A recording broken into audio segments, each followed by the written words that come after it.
Здорово, народ! Сейчас мы с вами вспомним о том, как менялся Гора за всю историю существования франшизы Mortal Kombat, от самой первой игры и вплоть до последнего фильма.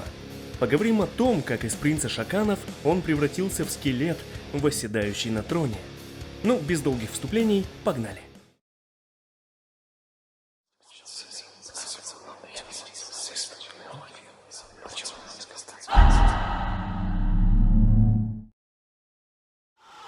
Ребят, в конце видео будет небольшой спойлер из фильма, так что если еще не посмотрели его, будьте осторожны, о спойлерах я сообщу на экране.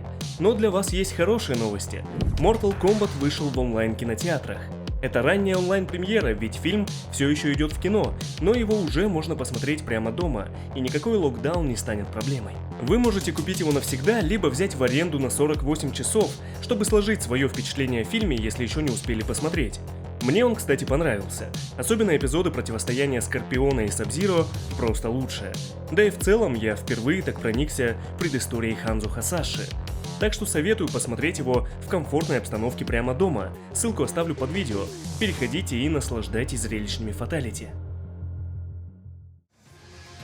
Горо самый что ни на есть канонический подбосс в серии, ведь он появляется в играх со времен первой части, и на мой взгляд именно Горо был самым страшным противником в то время, несмотря на то, что в башне он стоял перед Шан Цуном. Его историю можете посмотреть у меня на канале, но сейчас нас интересует этот персонаж по большей части как боец и противник.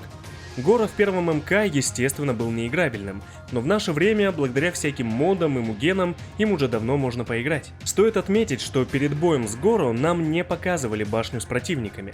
Тело побежденного врага сгорало, а принц Шаканов буквально выпрыгивал на локацию.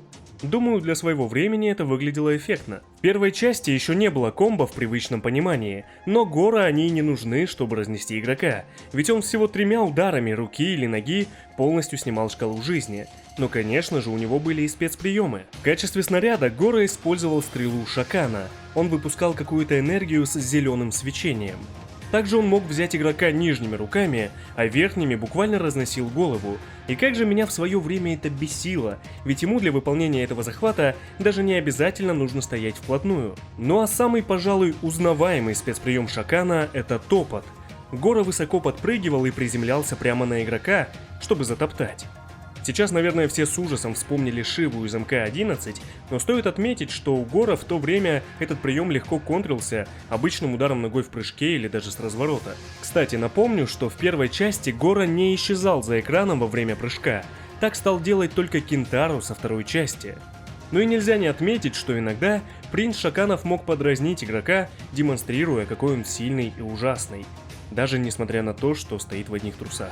Вообще, я прямо восхищаюсь этим подбоссом, именно тем классическим Горо, которого даже игра преподносила как основного противника, ведь именно о нем идет речь в интро.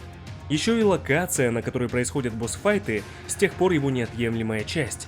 Это подземелье называется Логово Горо, и даже несмотря на то, что его самого нет во второй части, эту арену туда все равно добавили для поединков против секретных персонажей. Уже в Mortal Kombat Trilogy Горо вернулся вместе со всеми персонажами трилогии, и именно здесь он впервые стал играбельным. Это был тот же Горо, что и в первой части, разве что его снаряды наносили больше урона, а также добавился один спецприем.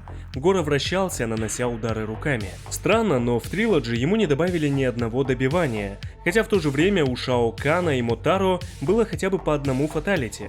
Но и на самом Горо тоже нельзя было провести добивание, даже надпись «Финишим» не появлялась, он просто падал после поражения в последнем раунде. Наверное, стоит уточнить, да, что в первой трилогии в принципе нельзя провести добивание на боссах, ну потому что модельки отличаются от людей, понимаете, да? А еще почему-то анонсер не произносит его имя после победы, так же, кстати, как и в первой части. Возможно, разработчики просто поторопились и не стали заморачиваться с Шаканами, но хотя бы новый спецприем добавили, который мы еще не раз увидим в будущих играх. В отличие от большинства персонажей, анимации для Горо записывали с помощью фигурки, а не реальных актеров, но это и не удивительно. В 90-х было создано 2 такие фигурки, и одна сломалась еще во время использования, а вот вторая до сих пор хранится дома у Эда Буна. В 1995 году вышла первая экранизация Mortal Kombat, и, конечно, режиссер Пол Андерсон хотел видеть в фильме такого колоритного персонажа серии, как Горо, но вот как можно было воплотить это в жизнь? Графика? Костюм? Но ответ мы уже знаем – аниматроник. На то время аниматроник Гора был самым дорогим в истории Голливуда. По известной информации, он обошелся студии в $1 миллион. Хотя я думаю, реальная цифра, скорее всего, не такая круглая, но не в этом суть. В фильме персонажа показывали в накидке и в привычном образе из первой игры, хотя здесь он получился более высоким и худым, в то время как в игре он был куда шире, плюс волосы здесь стали просто ультра длинными. Горо создавал для команды множество проблем. Механизмы часто выходили из строя, из-за чего его даже прозвали Дивой и шутили, что он не хочет покидать свой трейлер, ну то есть подчеркивая капризный характер аниматроника.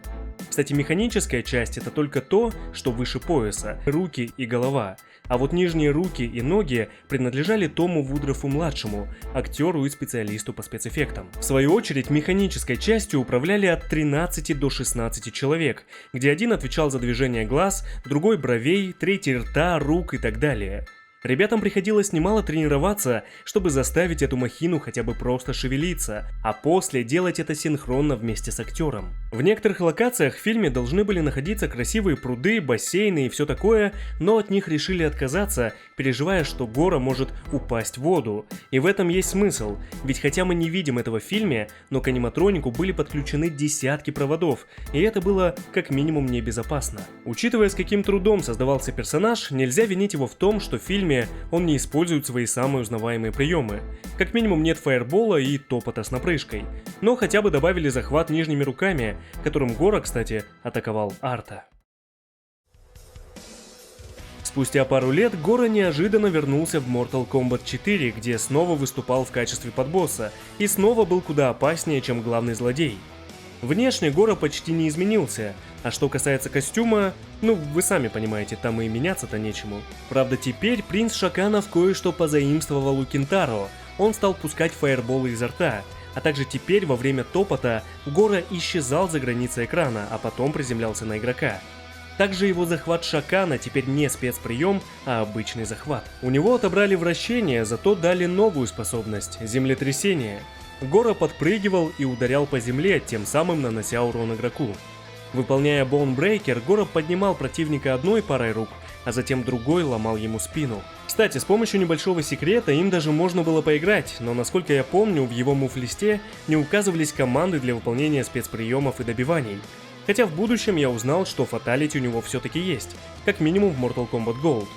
Первое точно такое же, как у Рейко, он ударял ногой в торс, таким образом убивая врага. А во время второго сносил голову апперкотом, как и Джонни Кейдж, даже с тем же зеленым свечением. В четвертой части Гора тоже наносил чертовски много урона, а также сюда вернулась арена логово Гора из первой части, и любой поединок с Шаканом происходил именно на этой арене, даже если персонаж был под управлением игрока. Следующее возвращение персонажа состоялось в Mortal Kombat Deception, но только версии для Nintendo GameCube, а также Mortal Kombat Unchained.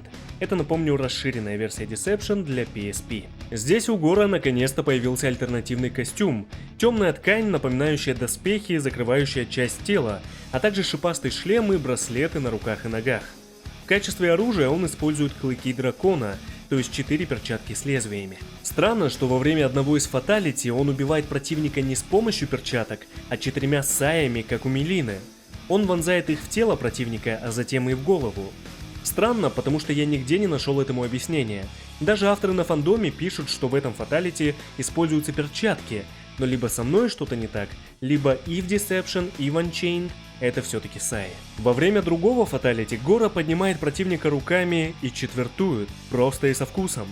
Кстати, выполняя харакири, Гора тоже достает Саи, а затем вонзает одну пару себе в живот и другую прямо в голову. В общем, загадка всего видео, откуда и почему у Гора Саи. По части спецприемов, к счастью, почти все осталось на своих местах, разве что забрали насмешку, но вернули вращение, которое теперь сопровождалось огнем. А вот в Армагеддоне Гора совсем не изменился. Единственное, у него забрали один из боевых стилей. Раньше это были Шакан и Куатан, а теперь только первый, но второй отдали Шиве. Перед новой хронологией стоит упомянуть, что Гора появился в спин-оффе Shaolin Monks. В самом начале его показывают в интро, тот самый момент, когда он эпично выходит из темноты, но и в дальнейшем с ним приходится сразиться. Внешне это все тот же Горо, который неприхотлив в одежде, но вот спецприемы немного изменились, учитывая, что геймплей в Shaolin Monks отличается от уже знакомых игр серии. У Шокана появилось что-то вроде тарана, когда он разгонялся и бежал на игрока. Также теперь он стал бросать сразу 4 фаербола, поочередно из каждой руки. А еще интересно, что его фирменный захват сделали мини-игрой Test Your Might. То есть из него можно было выбраться, если постараться и усердно колотить по кнопкам. У битвы с Горо 2 фазы, и вторая чертовски легкая. Он хватает каменную колонну, которая медленно пытается размазать игрока, но после победы над ним можно провести фаталити, одно из самых странных во всей серии. Дело в том, что игрок вводит команду добивания, все как обычно, но внезапно появляется Джонни Кейдж и сам убивает Горо. Наверное, это что-то вроде отсылки на события фильма или даже конквест в Deception. Там тоже можно было увидеть, как Горо и Джонни сражаются. Новая хронология вернула именно того самого первого Горо из классической трилогии, пусть не по части сюжета, но хотя бы в плане способностей. Но сначала отмечу, что и внешне он стал куда интереснее. Здесь Горо порядком выше людей, и это добавляет ему монструозности. Плюс теперь он сражается не в одних трусах, а с металлическим наплечником с шипами и такими же доспехами на запястьях и ногах. Почему я сказал, что это именно тот самый Горо? Потому что здесь, в 9 части, его и Кентаро постарались сделать максимально разными, насколько это возможно, а поэтому очевидно обратились к истокам. Таким образом, Горо во время топота снова перестал исчезать за экраном. Этот спецприем стал выглядеть как в первой части. Вместо огня изо рта или из рук он вновь запускал проджектайл с каким-то зеленым свечением. Правда, малость изменился его захват, и теперь он не молотил руками по противнику, а ударял головой о землю и бросал через арену. Также вернулось вращение, которое стало выглядеть более адекватно, чем в Deception. Ну и естественно, принц Шоканов не забывал позировать во время боя, чтобы бесить игрока. Его первая фаталити похожа на то, что было в Deception. Горо поочередно отрывал руки и ноги противника, а во время второго добивания он сворачивал шею врага, отрывал его голову, а потом и ее делил на 4 части. А если на Горо провести бабалити, то его мелкая версия будет хлопать ладошками, пока случайно не даст себе же по лицу, от чего и расплачется. В 10 части Горо появился, на мой взгляд, в лучшем виде. Как и у остальных DLC персонажей, у него всего один скин, но в зависимости от вариации добавлялись какие-то элементы, например, шлем или огненный свет на спине. Здесь у персонажа есть почти все спецприемы, которые когда-либо были в основных играх серии. Вернулась зеленая стрела Шокана из прошлой игры, которая здесь стала называться молнией почему-то. Но также в вариации бешенства тигра Горо умел дышать огнем и плеваться фаерболами, прямо или под ноги. Захват Шокана и вращение тоже вернулись и усиливались, последнее даже позволяло начать жонглирование. Также, выполняя топот, Горо снова исчезал за экраном, а потом приземлялся на противника. Еще Горо научился делать выпад грудью, а также более яростно бить по земле. В общем, в 10 части он стал сочетать все свои прежние спецприемы, Кентаро и кое-что новое. Его первая фаталити немного странная. Он вдавливал голову врага внутрь, а затем отрывал часть его плоти на груди, обнажая гротескное зрелище. А вот второй фаталити уже бодрее. Он прыгал на противника, брался за руки и ноги и в итоге отрывал их, при этом рыча как зверь. Кстати, есть и пара крутых бруталити. Например, он мог прямо разнести своего врага, выполнив захват Шокана. Да и закончив поединок топотом, можно увидеть, как Горо буквально размажет противника. Наверное, такое зрелище представляли многие еще со времен первой части. В 11 части принц Шоканов появляется только в качестве скелета на троне в своем логове, и, к сожалению, сюжет никоим образом не рассказывает, что с ним случилось, но какую-то информацию можно получить из диалогов и построить догадки. Например, мы можем узнать, что скелет действительно принадлежит Горо, а не другому Шокану, и в этой временной линии он мертв. Судя по всему, из-за того, что связался с Анагой и на время стал сосудом для его души. Примерно об этом говорит Шива в диалогах. Напомню, что в комиксе Горо лишился рук и был унижен, но узнал легенды о короле драконов Анаге и о том, что благодаря ему, а точнее убив его, он может вернуть себе руки. У меня на канале есть видео о невышедшем продолжении комикса, сюжетными набросками из которого в прошлом году поделился сценарист, и он рассказал, что в так называемом втором сезоне комикса Горо и Анага действительно должны были находиться в одном теле какое-то время, но в дальнейшем Кенши должен был убить Гора, из-за чего его клинок сломался бы. Собственно, поэтому в 10-й части у него есть вариация со сломанным мечом. На самом деле очень много отсылок на то, что сюжет с объединением Гора и Анаги имеет место быть. Даже в крипте в 11-й части труп Кенши находится неподалеку от скелета Гора. И понятно, что все это не канонично и даже нет фактов, но нет и другой версии смерти Гора. Плюс в большинстве диалогов с его упоминанием говорится о том, что он был убит и так или иначе фигурирует Анага. Но и диалоги, напомню, тоже штука не каноничная, по крайней мере не всегда. Поэтому сейчас мы имеем только теорию о том, что, лишившись рук, Гора хотел вернуть их, но невольно стал сосудом для Анаги. Он получил новые руки, но тело постепенно захватывал король драконов, и остановить его смог только Кенши благодаря мечу Сенто. В качестве чемпиона от внешнего мира Гора появился в анимационном фильме «Легенды Mortal Kombat. Месть Скорпиона», и на мой взгляд это самое лучшее появление персонажа среди экранизаций. Во-первых, потому что этот мультфильм напоминает фанатам, что именно Гора на момент событий первой части был чемпионом Mortal Kombat, а не Шан Цун. Колдун вообще не должен был принимать в нем участие, он должен им руководить, но многие стали забывать об этом.